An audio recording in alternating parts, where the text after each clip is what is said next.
ଶ୍ରୀକୃଷ୍ଣ ସଫା ସଫା କହିଛନ୍ତି ଜୀବନ ପାଇଁ ସାଥୀର ଜରୁରୀ ହୋଇଥାଏ। ମାଲିକ ତ ଗୋଲାମ ମାନଙ୍କର ଥାଆନ୍ତି। ପରମାତ୍ମା ସେହିମାନଙ୍କ ପାଇଁ କେବଳ ଏକ ଶବ୍ଦ ମାତ୍ର ହୋଇପାରେ ଯେଉଁମାନଙ୍କ ପେଟ କେବେ ଭୋକରେ ପୋଡ଼ି ଯାଉନି। ହେଲେ ପରମାତ୍ମା ସେହିମାନଙ୍କ ପାଇଁ ସବୁବେଳେ ପରମାତ୍ମା ଯେଉଁମାନଙ୍କ ଦୁଇ ମୁଠା ଖାଇବା ପୂର୍ବରୁ ବି ପରମାତ୍ମାକୁ ସ୍ମରଣ କରୁଛନ୍ତି। ଅନ୍ଧାରକୁ ଡରି ଯଦି ଆଖି ନ ଖୋଲ ତେବେ କ'ଣ କେବେ ଆଲୋକ ହେବନି? ଏହା ବିଧିର ବିଧାନ। ରାତି ଅଛି ଯଦି ତେବେ ତାର ସକାଳ ନିଶ୍ଚିତ ହେବ। କିଛି କଥାକୁ ଭୁଲି ଯିବା ଜରୁରୀ ହୋଇଥାଏ, କିଛି କଥାକୁ ମନେ ରଖିବା ଜରୁରୀ ହୋଇଥାଏ। ବଞ୍ଚୁଥିବା ଏ ଦୁନିଆରେ କେବେ ଚୁପ୍ ରହିବା ଜରୁରୀ ହୋଇଥାଏ, କେବେ ମୁହଁ ଖୋଲିବା ବି ଜରୁରୀ ହୋଇଥାଏ। ନିଜ ପାଇଁ ସେଇଟା ବାଛନ୍ତୁ ଯାହା ଆପଣଙ୍କ ଆତ୍ମାକୁ ପସନ୍ଦ, ଯେଉଁଥିରେ ଟିକିଏ ଶାନ୍ତି ଥିବ, ଟିକିଏ ଆରାମ ଆଉ ଥିବ ଦୁଃଖର ଉପଶମ।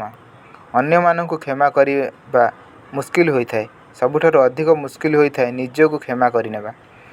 ଅନ୍ୟମାନଙ୍କୁ ବୁଝାଇବା ମୁସ୍କିଲ ହୋଇଥାଏ, ସବୁଠୁ ଅଧିକ ମୁସ୍କିଲ ହୋଇଥାଏ ନିଜକୁ ବୁଝିନେବା। ଯେଉଁମାନେ ଆପଣାର ହିଁ ନୁହନ୍ତି ସେମାନଙ୍କ ଉପରେ ଅଧିକାର ସାବ୍ୟସ୍ତ କ'ଣ କରିବ?